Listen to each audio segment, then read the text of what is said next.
kalau NGO yang ikut asas kanak-kanak, 70% of the kanak-kanak needs amendments. And actually for us, we are recommending that the entire kanak-kanak be thrown out. Start again, because the laws are 100 years old. It doesn't apply. Get with the times. When the Bolas case came out, wakil-wakil dari NGO kanak-kanak yang memfokus hak-hak asasi kanak-kanak were really angry, and we were actually very outraged at what. Kalau itu akta kanak-kanak, the definition of statutory rape only applies to girls.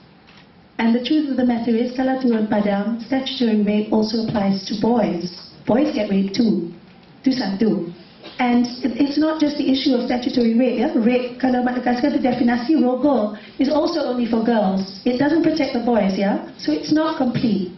That actually, we don't want to say criticize, because we didn't really criticize the judge. We just wanted to point out to the judge that there were certain things you had to take into consideration. That you undermine the message that the judge was giving out was very damaging to girls. It sent the wrong message pada anak-anak perempuan kami. It sent the wrong message to predators and perpetrators and pedophiles. It said, basically, girls, you have no right. Sebab kamu nak pergi kejar-kejar, nak pergi mahkamah ni sampai mahkamah tinggi pun, awak kalah. Now, even though it says that the man is found guilty, the truth of the matter is, by binding the perpetrator over, it's a slap on the wrist. You just have to show up in the police station once a week to report.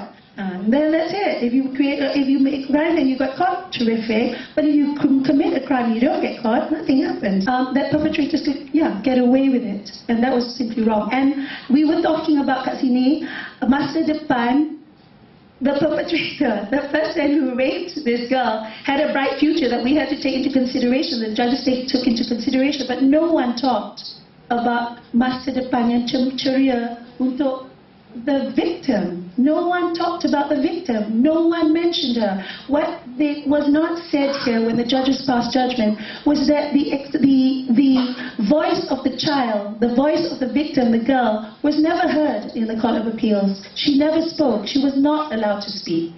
So whatever the perintah-perintah ruling from the mahkamah yang turun was from, okay, I'm sorry, I'm going to sound sexy here, 3 men, 3 adults who decided the fate of the bowler and not the child. And this is salah, because even 3 years later, the girl was only 16. She hadn't even turned 16. That was one.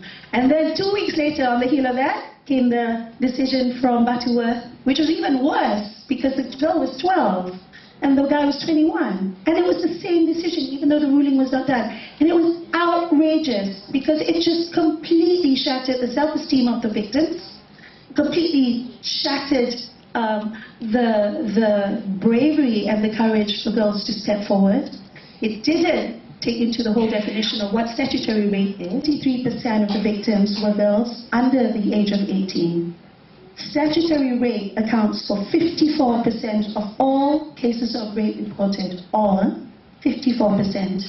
With a further 19% of victims aged between 16 and 18, which means most of them are under 16. This is huge, big numbers.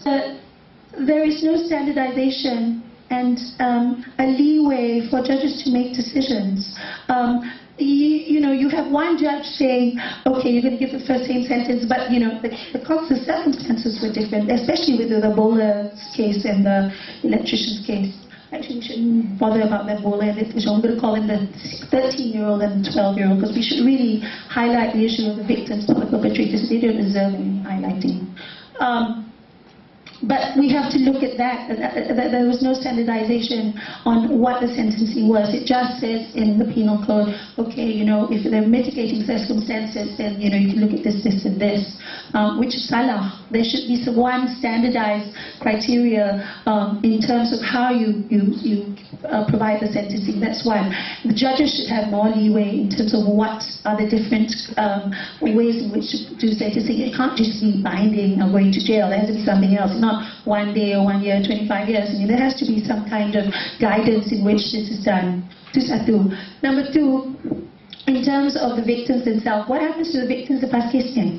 Nothing. Nothing happens. They go back to school if they can. There's no protection. There's no programs. There's no services. Malu, you hide it. You crush it like a spit. Mana counseling? Mana support untuk dia? Mana support during the whole thing? It took 3 years. What happened to the girl between them? Who said what? I can guarantee you they covered it up.